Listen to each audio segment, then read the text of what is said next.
What I want to talk about this week is this idea of people who are overly sensitive and who are triggered.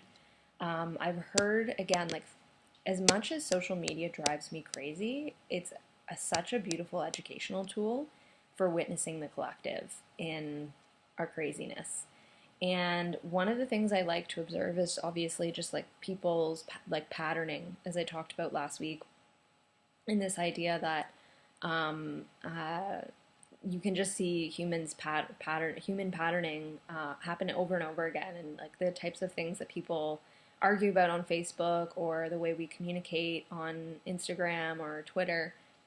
It all shows a pattern, and if you watch carefully, you'll pick up on things and say, "Oh, I keep seeing people say this thing or say this thing this way," and that's the collective.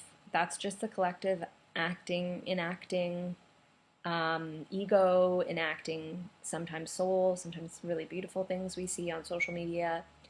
So, this idea of people being triggered, I've seen some people post things like, God, everybody's so sensitive these days and so triggered about this and that, and like, I can't say anything without someone being offended. Okay, so that's like a really beautiful insight that we need to take apart. Because what I feel like when people say that is they're so overly sensitive. And people these days in this new generation is overly triggered. Yeah, they are. You are speaking truth. You might be trying to say that it's ridiculous and it's just this thing that needs to stop and we need to like harden up a little bit more. Again, going back to last week's talk, that's just the patriarchy talking. That's just the patriarchy saying, let's toughen up and let's be like, like for men, for example, men who cry and show their emotions would say, oh, like, you're acting like a baby, or don't be a wuss, toughen up, man up, It's the same idea when we say, well, they're overly sensitive or they're overly triggered. And so, yes, people are overly triggered in this generation because the way I see it is that humanity is waking up to the horrors of the world. We're waking up to war. We're waking up to a conflict that's happening not just right in front of us, but around the world. We're waking up to a lot of, like, humanity is on fire right now. The earth is on fire. And humanity is waking up. So it's actually a really beautiful thing, whilst on the same line, it's also really difficult for humanity. We're living in a very exciting time, but also a very challenging time because we're all waking up to our own inner trauma, our inner children, our inner wounds.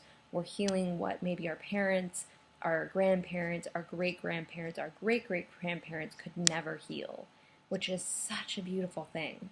And whether you realize this or not, you're probably doing it. You don't even need to acknowledge anything, you're probably already doing it. And so, what happens is that if humanity is first waking up for the first time and saying, oh my God, like, I know what trauma means. Like, I've never even thought about trauma in this way, and I know it's something I need to heal. You are going to be triggered by a lot of things, and you're going to be sensitive. But being a sensitive being is a superpower.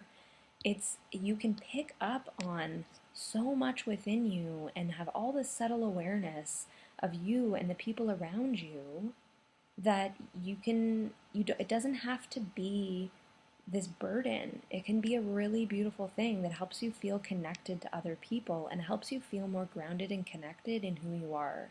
As someone like me who, like I talked about in the last video, my empathy felt like my worst nightmare because I didn't know how to detach myself from other people. And I was just kind of letting my energy leak. But the minute I realized like my sensitivity is something that helps me tap into myself and my own emotions, it became like this really beautiful, empowering tool to help educate and heal other people. So when we see people that are sensitive, let's congratulate them because they are finally tuning in to their inner empath and their inner like warrior in a way that you know is now kind of waking up to the way the world is. And they're not trying to offend us. They're, and be overly offended. I think we're just awake to who we are. We're just becoming awake to who we are. And wouldn't the planet be a better place if we had more awakened beings than more beings that are asleep? More people that are helping other people and being compassionate and being caring and like, don't we all just want peace? Like in our own lives, in our own backyards, and in the world. Like, I think deep down, most people want that. So really, that's what's happening and being enacted when people are sensitive and triggered, is they're just unraveling again that ego and unraveling an old version of themselves and saying, I don't want to be this, I don't want to have everything stuffed down anymore. I know for my parents' generation, it was a lot of stuffing down emotions. And our generation is now saying, no, I don't want to do that anymore. I want to feel all my feelings when I'm able to, or feel some of them. And I want to know myself more. And I don't want my kids to go through that. I want my kids to not get sick of cancer or sick with something because they couldn't even express their emotions. So I think, the next time we see someone being triggered or being overly sensitive, pat them on the back, give them a hug, send them a message and say congratulations for tapping into your own inner sensitive being. It's beautiful, and I see that you're waking up to who you are, and you're probably going to take that sensitive superpower and go and help so many people. Can it get any more beautiful than that? And I think that that can soften a little bit, because really what you're doing too is you're seeing someone who's triggered and offended, and you're getting offended by them being offended. So you've got it in you too. We've all got those emotions stirring around. We just don't know what to do with them. And I think if we spend more time congratulating each other for our own sensitivities, it'll be much easier and much faster for humanity to evolve and to awaken. Happy Wisdom Wednesday. Have a beautiful week.